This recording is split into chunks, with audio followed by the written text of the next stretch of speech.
Joining us are Gonzaga University head coach Lisa Fortier, Kayleigh Truong, and Yvonne Ejim. We'll get an opening comment from Coach Fortier, and then we'll open it up to student-athlete questions. Please silence your cell phones if you haven't already. And for those on the Zoom call, if you would like to ask a question, please raise or click your raised hand icon.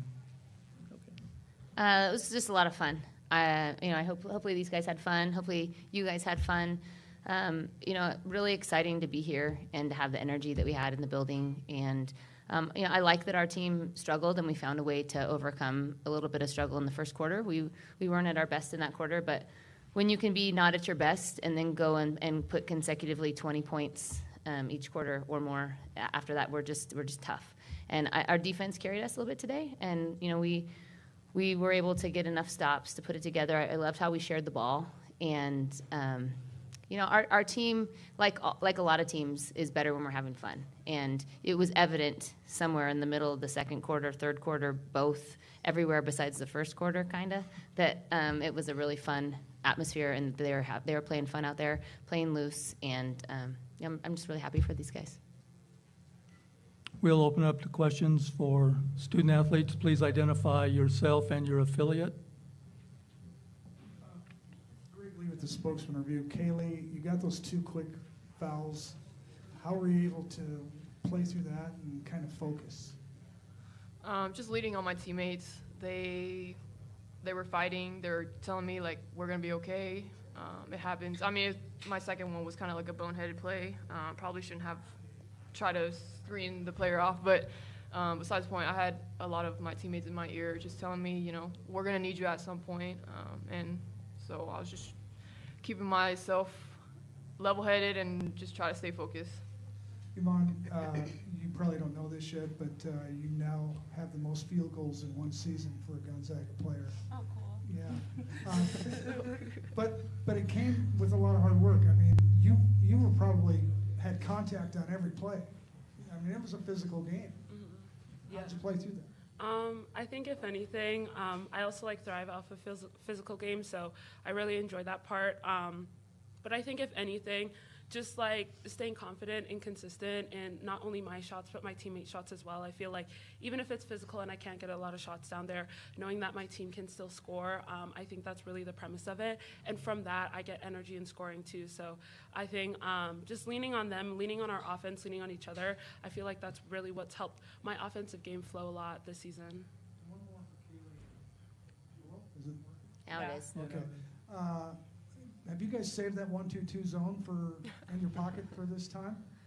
We've always had it. We've implemented it here and there. We'll sprinkle in, but yeah, for sure. We're man-to-man heavy, but, we work on our zone a lot too. Any other questions for the student athletes? JHC Student New University, UC Irvine.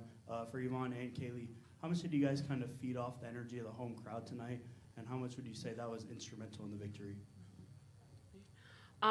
I feel like it's just great anyways, whether we have a packed gym or not. Like, our Zags fans bring a lot of energy, but today, especially with the student section just being filled, I think especially when on our runs, we just felt the energy, especially when we come back on defense, everyone's cheering, everyone's clapping, not only around us but on our team too, and I think that really fed into the intensity that we kept up throughout the game. So very thankful to everyone who came out today to support us. I think that really helped us today. Yeah. Ditto. The energy is insane, but it plays a lot into momentum too. It helps us kind of up our energy at least. So yeah, we're super grateful for everyone that showed up. Will Moppin with the Inlander. Yvonne, you mentioned enjoying and thriving off of the physical play. Mm-hmm. I don't say it went away, but everybody seemed to find a way to sort of negate it a bit there around the start of the second quarter. What changed for the team there that allowed you to open up the game a little more? Yeah, I think if anything, it also just came from us just continuing to shoot. And from that, we made shots. And I feel when we do finally find our flow, then everything kind of like pieces together, and we have a lot more options that then open for us, just because we have a lot of offensive power on this team.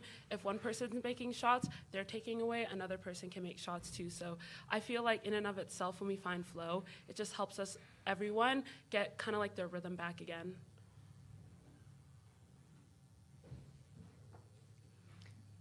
Cameron McCann, the Gonzaga-Bulldogs. You guys were able to win the turnover battle against the UC Irvine team that looks to only get turnovers and really push that pace. But how are you guys able to do that? Just staying calm and having each other's back. I know there was not one possession where I felt like somebody ran away and everyone was coming back to the ball, and we didn't leave anyone on an island, and that was definitely one of our keys to success. So. Yeah, I think we also had a lot of composure as well, just each of us, and then playing together and not leaving anybody on an island. I think that really helped us just stay in control. And then I got one more. I think it was Brenna yesterday had mentioned that Gonzaga basketball is when you guys are smiling and you're having fun out there and working together. When do you feel like that sort of clicked in this game specifically? At what point? Probably start of the second quarter. I feel like we were like up in defense, up on offense, and we were just like, we were having fun the whole game after that, for sure. Not to say that we weren't having a lot of fun in the first quarter. It wasn't the greatest, but like a lot more fun. Yeah. Any other questions for the student athletes?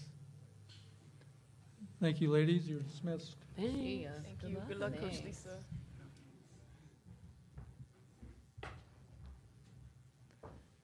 We'll open it now for questions for Coach Fortier. Coach, UCI got off to that hot start offensively. They outscored you guys 17-10 in the first quarter. What was the message to the team coming out in the second quarter? Well, I didn't think we weren't defending very well. You know, we don't have a quarter goal on what we're doing. We more by percentages, and in that quarter they were well above the percentage that we typically try or aspire to hold teams under defensively. And so that the message was, you guys, we got to get stopped so we can run. You know what I mean? We love to transition. Their pressure, then we're bogged down. If they kept scoring, then we're bogged down offensively because they're able to get into their press. And so it was just that we got to have each other's back. We have to get to the help side where we need to get to the help side. If we need to double team somewhere, we need to double there. But just kind of follow the scout a little bit better, and so that we can get some stops so that we can go on the other side. If not in transition, at least just with some flow that they mentioned, and not have to go against the press attack every single time. You guys have played that 1-2-2 zone at different times here and there, but you haven't had to play it a lot this year. Was the plan? I mean, you were basically in it for 3 quarters. Was that the plan, to stay that long in it, or it was just effective? Yeah, we have several presses and several zones and a lot of different options in man. And typically, we like to change things up. We have, since I was an assistant coach, I used to run the defense, and I think sometimes I get stuck in one type of defense, and I'm trying not to be like that. We were encouraging the team to play free, and so I was also telling them that I was going to coach freely, and so be ready for us. They don't shoot a ton of threes, and there's a few of the players who do, and then the other ones not so many, and then the percentages are a little bit lower besides a couple. And so we just thought that was an option that we might have if we were having a hard time keeping them in front, because they're athletic and they love to drive to the basket. And so we had talked about it. We run the 1-3-1 a little bit more this year than we have the 1-2-2 or the 3-2, whatever you want to call it. And so we were just ready for whatever we needed to have, but trying to stay ready. And then when it worked, we decided to keep in it. There was a lot of times where we were in it. I think in that second quarter we were supposed to be in it until they scored on us, and then we got a lot of stops. And so even when they did score on us, we decided that we liked it. So practice it some. I wouldn't say it was a huge part of the game plan, but just I think it was more about how we were going to give what we had and throw whatever we needed to throw at them. It seemed like you really needed a spark, and that really did it. Yeah, we needed stops. At 17 points, we haven't given up 17 very often at all. And so we needed stops so that we could get baskets. And yeah, I think that's what we needed. We needed some way. So Kayleigh getting her second foul, that kind of coincided with things where we knew we we're a little bit depleted right now, so we're down to only 8. And so we weren't going to risk that and try to play her intermittently to give Lynn and Brenna Esther and Claire some of those breaks, but specifically Lynn and Brenna. And so we needed to use it in that way, which I think a lot of people do that to protect people when there's foul trouble. So it worked out well today. Brenna Maxwell. Oh, do I have to say my name again? Cameron No, Kent, you're the okay. Bulletin. Bulletin, okay. got it, Cameron. Brenna Maxwell, known for her shooting. Today she didn't have her best shooting day, 2 for 7. But still, on the plus minus, she was plus 32. That was, I think, 10 higher than the next player on your team. Speak to more than just her shooting. What does she do for your team?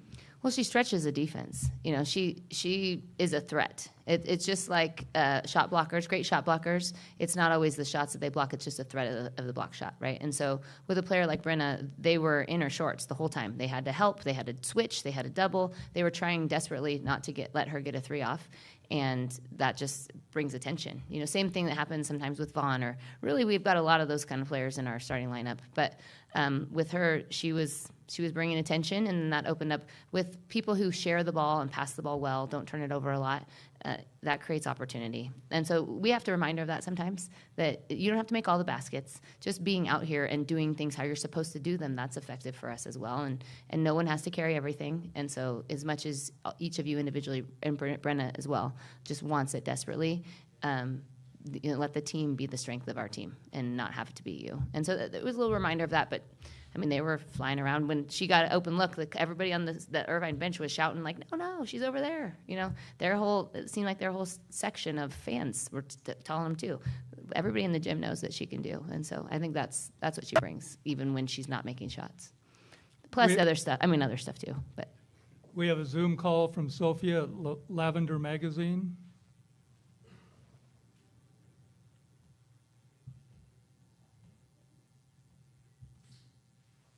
she muted.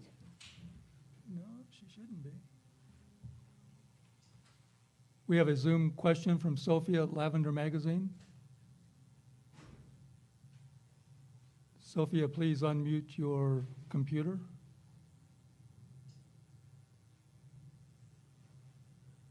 While we're waiting, any more questions in-house? Is this on? Yeah. Vince Grippy from the Spokesman Review. And forgive me if you've already answered this, but I would like to know your thoughts about at the beginning, the atmosphere in that arena and the way it just kind of, it had such a great feel those first few minutes. I mean, maybe not for you because of what was going on the court. Yeah. But could you? Yeah, so it's funny, when I was an assistant coach, I remember it being so loud. And I have a very vivid picture. We were playing Iowa, and my son was asleep in the stands across, and I've never heard the kennel louder before.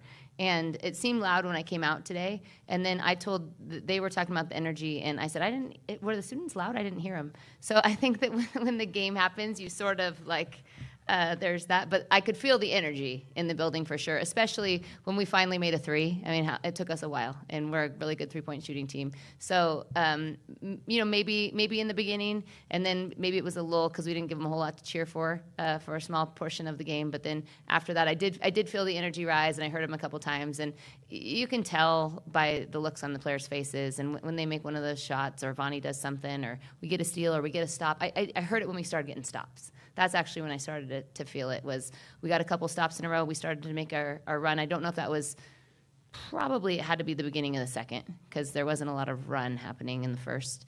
And that's when I started to feel it, Vince, a little bit more.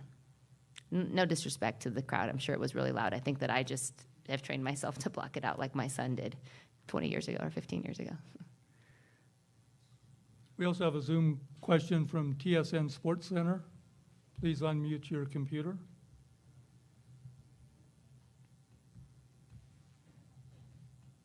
Not working. Can I text it or put it in the chat? No. Yeah. For some reason, it's not coming through, nothing. Okay, one last question for Lisa, anybody? All righty, Coach, thank you. Thank you.